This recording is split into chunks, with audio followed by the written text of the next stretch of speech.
মনে পড়ে বেলালের সেই ইতিহাস,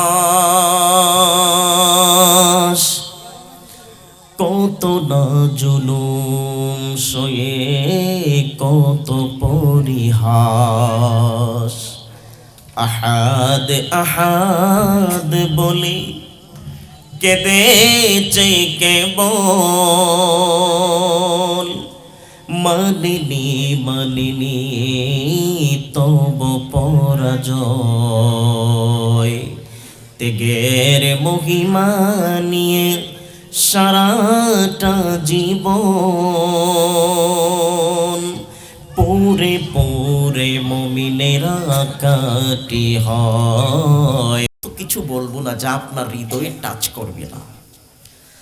ইনশাআল্লাহ বিশ্বাস করি যদি কথা বলি আপনাদের অন্তর নরম হবে। কোরআন হাদিসের কথা বলবো আল্লাহ এবং তার রাসূলের সন্তুষ্টির জন্য। আমরা শুনবো আল্লাহ এবং তার রাসূলের জন্য। আওয়াজ করে বলুন ঠিক কিনা, আরো জোরে বলুন ঠিক কিনা। আজকে যিনি প্রধান বক্তা, ঐতিহ্যবাহী সোনাখান্দা দারুল হুদা দরবার শরীফের বিশিষ্ট খলিফা আলহাজ, আমার অত্যন্ত শ্রদ্ধেয় ভাজন ব্যক্তিত্ব। ইতিপূর্বে ওনার সাথে আমার বেশ কয়েক জায়গায় সাক্ষাৎ হয়েছে, ওনার দোয়া নেওয়ার সুযোগ হয়েছে। আলহাজ হযরত মাওলানা আবু বকর সিদ্দিক রহমানী সাহেব, কেন্দ্রীয় অর্থ সম্পাদক, তালিমি হিজবুল্লাহ সোনাখান্দা দারুল হুদা দরবার শরীফ।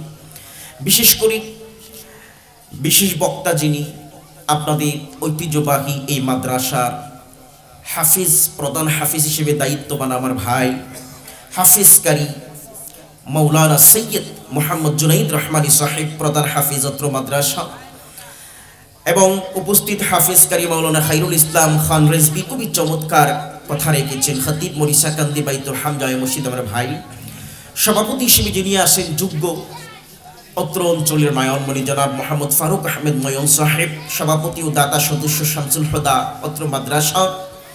উপস্থিত জনাব আলহাজ মোহাম্মদ সিরাজুল ইসলাম, সহসভাপতি অত্র মাদ্রাসা জনাব হাজী মোহাম্মদ রইস মিয়া, সহসভাপতি অত্র মাদ্রাসা জনাব আলহাজ মোহাম্মদ আমজাদ হোসেন সাহেব, জনাব মোহাম্মদ কাউসার কাজল সাহেব, পরিচালনা মুফতি নাদিম সরওয়ার সানাউল্লাহ সাহেব, শহীদুল ইসলাম সাহেব, মাওলানা মোহাম্মদ সাদিক মোল্লা সাহেব সহ নিবেদক আমার ভাই আলহাজ জহিরুল সাহেব সহ হাজরাতুল উলামায়ে কেরাম। উপস্থিত আছে আমার সাথে মাওলানা দিদার হুসাইন। ইউসাল্লুনা আলান নবী ইয়া আইয়ুহাল্লাযীনা আমানু সাল্লু আলাইহি ওয়া সাল্লিমু তাসলিমা। আল্লাহুম্মা আওয়াজ করে মাশাআল্লাহ। মুহাম্মদ ওয়া আলা আলি সাইয়্যিদিনা, জবান ছেড়ে বলো।